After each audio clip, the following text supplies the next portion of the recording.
मेरे प्यारे हिंदी के प्रतियोगी अभ्यर्थियों, हिंदी वाग्धारा चैनल में आज आपका फिर स्वागत है।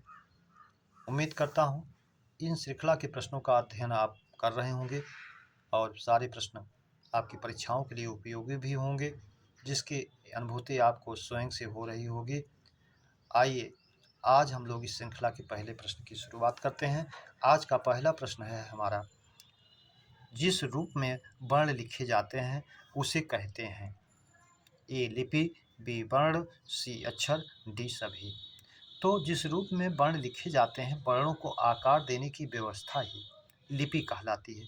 जब हम उसको लिखते हैं, उसको आकार देने लगते हैं, तो वो लिपि का चिन्ह हो जाता है, यानी उस वर्ण का चिन्ह हो जाता है। तो लिपि चिन्ह और वर्ण एक दूसरे के पर्याय ही हैं, इसलिए उसको लेकिन आकार देने की व्यवस्था जब होगी, ऐसी बात की जाएगी, तो लिपि ही उसको कहा जाएगा। वर्ण तो लिपि जब कंप्लीट हो जाती है, चिन्ह बन जाता है, तब वर्ण कहलाता है। प्रश्न नंबर 2, व्यंजनों में स्वर के जुड़ने के बाद उनके बदले रूप हैं। जब व्यंजन में स्वर मिल जाता है तो वो स्वर जो है मात्रा का रूप ले लेता है, और उस व्यंजन के साथ उसकी मात्रा का उच्चारण हम करते हैं। इसलिए जब वो मिल जाएगा व्यंजन में तो वो मात्रा कहलाएगा। विकल्प ए हमारा सही हो जाएगा। प्रश्न नंबर 3, वायु का विशेषण रूप है। ए वायु, बी वायव्य, सी वायुव्य, डी सभी। तो वायु का विशेषण जो है वायव्य बनता है, इसलिए विकल्प बी हमारा सही हो जाएगा, वायव्य। प्रश्न नंबर 4, अकर्मक क्रिया प्रेरणार्थक होने पर हो जाती है। ए अकर्मक, बी सकर्मक, सी एककर्मक, डी द्विकर्मक। अकर्मक क्रिया हमेशा प्रेरणार्थक होने पर सकर्मक हो जाती है। जब हंसना से हंसाना कहेंगे तो सकर्मक रूप हो जाएगा, हंसाना कहें, हंसवाना कहें, सकर्मक रूप हो जाएगा।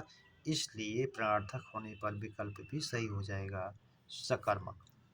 प्रश्न नंबर 5, हंसना अकर्मक क्रिया का सकर्मक रूप। अभी जो जिसका उदाहरण बताया गया वही आपसे फिर पूछा गया। प्रेरणार्थक होने पर हंसाना, हंसवाना दोनों कोई नहीं। तो हंसना का हंसाना प्रथम प्रेरणार्थक, हंसवाना द्वितीय प्रेरणार्थक। सूत्र रूप में आप जानते भी हैं, आना और वाना क्रिया में जोड़ने पर जो रूप बनता है वो प्रेरणार्थक रूप होता है, इसलिए विकल्प सी सही हो जाएगा, दोनों। प्रश्न नंबर 6, जिससे बात कही जाए वह पुरुष है। ए प्रथम पुरुष, बी मध्यम पुरुष, सी उत्तम पुरुष, डी सभी। तो जिससे बात कही जाए वो मध्यम पुरुष होता है, विकल्प भी हमारा सही हो जाएगा। आप जानते हैं बात को करने वाला जो है उत्तम पुरुष होता है, बात जिससे करता है वो मध्यम पुरुष होता है, और बात जिसके विषय में करता है वो अन्य पुरुष या प्रथम पुरुष होता है, उसको भी आप जानते रहें। प्रश्न नंबर 7, तू मध्यम पुरुष है। एक वचन, बहुवचन दोनों कोई नहीं। तो तू मध्यम पुरुष का एक वचन रूप है, जिसका बहुवचन तुम होता है, इसलिए विकल्प ये सही हो जाएगा, एक वचन। प्रश्न नंबर 8, उन्होंने मुझे रुकने को कहा और आप चलते बने। मुझे रुकने को कहा और आप चलते बने में पूछ रहा कौन सा सर्वनाम है।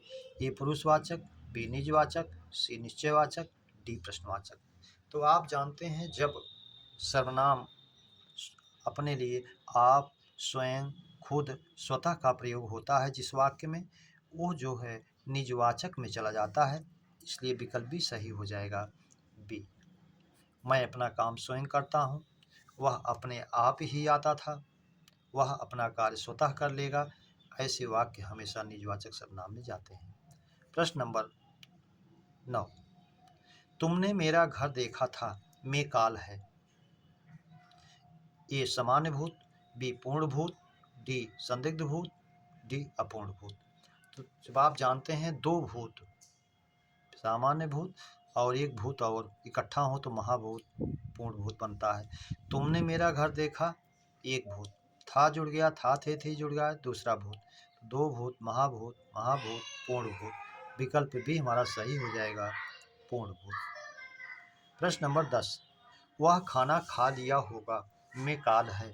सामान्य भूत, संदिग्ध भूत, पूर्ण भूत, हेतु हेतुमत भूत। अब इसमें कार्य जो है भूतकाल की बात की जा रही है, लेकिन कार्य के होने में संदेह की बात हो रही है। खा लिया होगा, एकदम क्लियरिटी नहीं है, संदिग्ध है, संदेह है, इसलिए संदिग्ध भूत होगा। वाचक रूप में भी जानते हैं, वाक्य के अंत में या होगा, ई होगी, ये होगे आता है तो संदिग्ध भूत होता है। और यदि ता होगा, ती होगी, ते होगा आता है तो सामान्य वर्तमान काल में संदिग्ध वर्तमान हो जाता है। प्रश्न नंबर 11, इसको फिर समझ लीजिए। वाचक के रूप में, संदिग्ध भूत में, वाक्य के अंत में या होगा, ई होगी, ए हो गया आएगा, और संदिग्ध वर्तमान में ता होगा, ती होगी, ते हो गया आता है। ये वाचक रूप, वाचक चिन्ह का रूप आप जानते रहें, जो आपको सही कराने में पूरी मदद करेगा। प्रश्न नंबर 11, अशुद्ध विलोम युग्म है। ए जनाकीर्ण जनहीन, बी गुरु लघु, सी दमित उत्तेजित, ध्वंस विध्वंस। तो ध्वंस विध्वंस ये दूसरे के पर्याय हैं, इसलिए विकल्प डी अशुद्ध है। उत्तमित उत्तेजित, शांत किया हुआ, उत्तेजित किया हुआ, सही है। गुरु बड़ा, लघु छोटा, ये भी सही है। जनाकीर्ण लोगों से भरा हुआ, जनहीन लोगों से रहित, ये भी है। प्रश्न नंबर 12, अशुद्ध तद्भव तत्सम है। पौरुष स्त्रीत्व, ज्वलना ज्वलन, सही है। चकवा चक्रवात, ये भी तद्भव तत्सम सही है। जहाँ यत्र, ये भी सही है। लेकिन पौरुष जिसमें पुरुषत्व का भाव, स्त्रीत्व जिसमें स्त्री का भाव हो, ये दूसरों के विलोम जैसे हैं, इसलिए विकल्प ए जो है अशुद्ध है, तद्भव तत्सम नहीं है। प्रश्न नंबर 13, भक्त का तद्भव रूप है। अशुद्ध तद्भव तत्सम, हाँ ठीक है। चकवा का चकवा, ये सब सही है। प्रश्न नंबर 13, भक्त का तद्भव रूप है। ए भात, बी भगत, सी भत्ता, डी सभी। तो भक्त का तद्भव रूप जो है भात भी है, भगत भी है, भत्ता भी है, इसलिए विकल्प डी हमारा सही हो जाएगा, सभी। प्रश्न नंबर, हमारा अगला प्रश्न 14, पंक का पर्याय है। कीच, करदम, कीचड़, सभी। तो पंक माने ही कीचड़ होता है, कीच भी होता है, करदम भी होता है, कीचड़ भी होता है। तो कीचड़ का तत्सम जो है करदम होता है, कीच पर्याय है, तीनों हैं, इसलिए विकल्प डी हमारा सही हो जाएगा, सभी। अगला प्रश्न है, पत्थर का पर्याय है। पाहन, पाषाण, अस्म, सभी। तो पत्थर का पर्यायवाची पाहन भी है, पाषाण भी है, अस्म भी है, विकल्प डी हमारा सही हो जाएगा, सभी। प्रश्न नंबर 16, हाल हाला समशुद्ध भिन्नार्थक शब्द का अर्थ है। हाल का होता है समाचार, विकल्प में दिया गया है समाचार, शराब, मधु, कटु, गमन, मधुर, कोई नहीं। तो हाल का अर्थ समाचार, हाला का अर्थ शराब, विकल्प ये ही हमारा सही हो जाएगा, शराब, समाचार और शराब।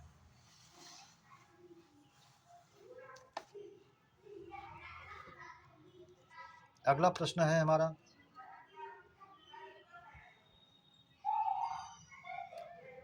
प्रश्न नंबर 17, जो शुद्ध किया जा चुका हो, वाक्यांश का एक शब्द है।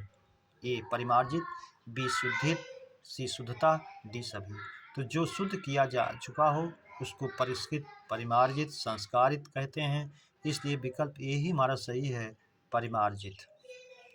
प्रश्न नंबर 18, अर्थ के आधार पर शब्द भेद हैं। ए 4, बी 6, सी 7, डी 8। तो अर्थ के आधार पर हमारे मूलतः 4 ही भेद हैं। एकार्थक, अनेकार्थक, समानार्थी, विपरीतार्थी, यानी पर्यायवाची और विलोम। तो एक अर्थ वाला, अनेक अर्थ वाला, पर्यायवाची और विलोम, ये 4 ही हमारे अर्थ के आधार पर भेद हैं। प्रश्न नंबर 19, रचना के आधार पर वाक्य के भेद हैं। ए 2, बी 3, सी 4, डी 5। तो रचना के आधार पर हमारे वाक्य के 3 भेद हैं, सरल, संयुक्त और मिश्र, इसलिए विकल्प भी हमारा सही हो जाएगा। प्रश्न नंबर 20, रचना या बनावट के आधार पर शब्द भेद हैं। ए 3, बी 4, सी 5, डी 6। तो रचना या बनावट के आधार पर हमारे शब्द भेद 3 हैं, रूढ़, यौगिक और युगरूढ़, इसलिए विकल्प भी सही हो जाएगा, विकल्प ए सही हो जाएगा, 3। प्रश्न नंबर 21, बादल घिरे तथा अंधेरा छा गया कैसा वाक्य है? ये सरल वाक्य, संयुक्त वाक्य, मिश्र वाक्य, कोई नहीं। दोनों प्रधान वाक्य हैं। बादल घिरे, अंधेरा छा गया, इसको तथा संयुक्त वाचक चिन्ह से जोड़ा गया है। और एवं तथा या अथवा इसलिए आप जानते हैं। अतः, फिर भी, तो, नहीं तो, किंतु, परंतु, लेकिन, पर, ये वाचक चिन्ह जब मिलें तो आप उसको संयुक्त में ले जाइए, आपका पूरी तरह सत्य होगा, सही होगा। विकल्प भी हमारा सही हो जाएगा, संयुक्त। प्रश्न नंबर 22। आमरण में समास है तत्पुरुष, कर्मधारय, अव्ययी भाव, बहुव्रीहि। तो मरण मूल शब्द है, आ उपसर्ग है, और जहाँ अव्यय उपसर्ग निपात आता है अव्ययी भाव होता है मृत्यु पर्यंत, इसलिए विकल्प सी सही हो जाएगा, अव्ययी भाव। प्रश्न नंबर 23। कलम कैसी संज्ञा है? ए व्यक्तिवाचक, बी जातिवाचक, सी द्रव्यवाचक, डी समूहवाचक। तो कलम जातिवाचक संज्ञा है, जो उर्दू का शब्द है। इसमें नहीं निब पेन है, फाउंटेन पेन है, कौन सी बाल पेन है, क्या पेन है, ऐसी कलम का नाम नहीं लिया गया है, एक जाति का नाम लिया गया है कलम, इसलिए विकल्प भी सही हो जाएगा, जातिवाचक। प्रश्न नंबर 24। उसने आते ही उपद्रव मचाया में कौन सी क्रिया है? पूर्वकालिक, तात्कालिक, संयुक्त क्रिया, सहायक क्रिया। आते ही, जैसे ही आया उपद्रव मचाया, क्रम का अंतर केवल हुआ, समय का अंतर बिल्कुल नहीं हुआ, इसलिए विकल्प भी हो गया, तात्कालिक। प्रश्न नंबर 25। निपात के कितने प्रकार हैं? ए 6, बी 7, सी 8, डी 9। तो आप जानते हैं निपात के 9 प्रकार होते हैं, इसलिए विकल्प डी हमारा सही हो जाएगा। स्वीकृति बोधक आप जानते हैं, पहला हाँ, जी हाँ, प्रश्नवाचक, निषेधात्मक, नकारार्थक, सीमा बोधक या बलदायक निपात, अवधारणा बोधक, तुलना बोधक, और अंत में आदर बोधक। इस तरह से आप जानते हैं, 9 भेदों को आप जानते रहिए। प्रश्न नंबर 26। गायक गाना गाया है में काल, ये सामान्य वर्तमान, बी पूर्ण वर्तमान, अपूर्ण वर्तमान, संदिग्ध वर्तमान। गायक गाना गाया है, यानी गाना गाने का कार्य वो वर्तमान काल में पूरा कर लिया है, इसलिए पूर्ण वर्तमान हो जाएगा, विकल्प भी हमारा सही हो जाएगा, पूर्ण वर्तमान। अगला प्रश्न।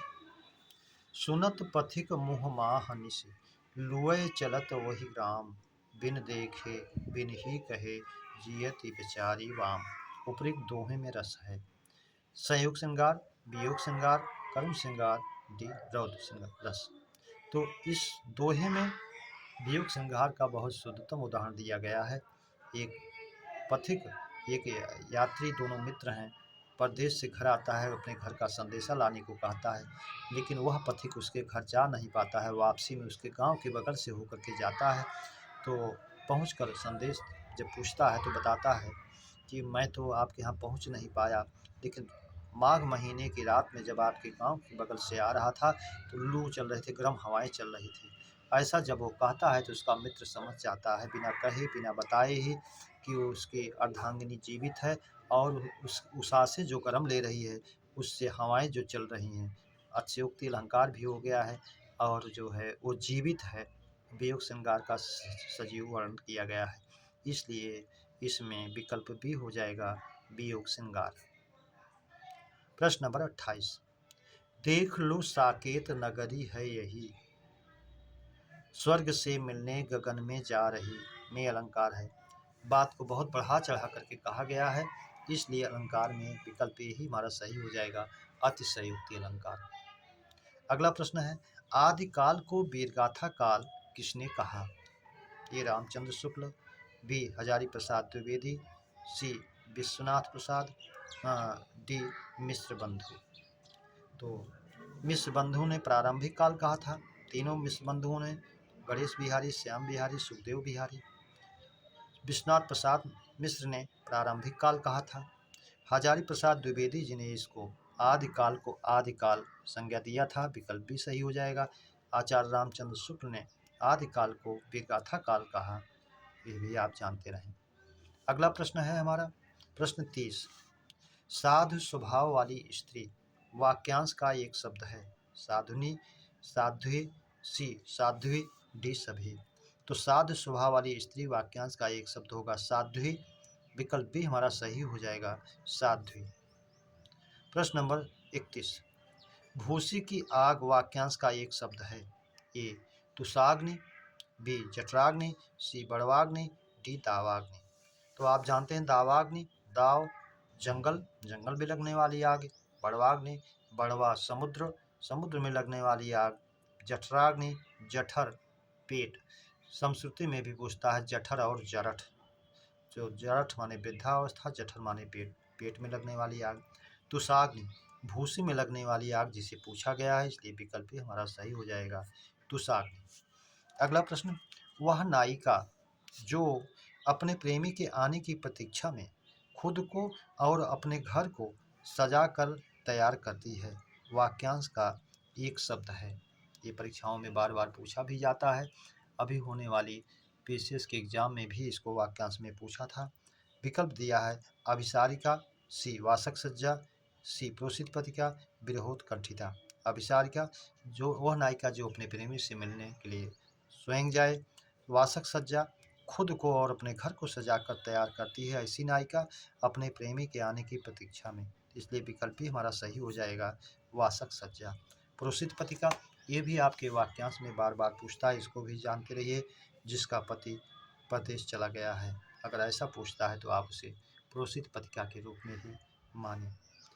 मेरे प्यारे बच्चों, इस श्रृंखला के प्रश्नों की भी चर्चा हम लोगों ने विधिवत किया। उम्मीद करता हूँ इस श्रृंखला के प्रश्न आपको अच्छे लगे हों। अपने मित्रों को सब्सक्राइब, लाइक, शेयर जरूर करें। इसी उम्मीद और अपेक्षा के साथ आप सभी को हृदय से धन्यवाद। जय हिंद।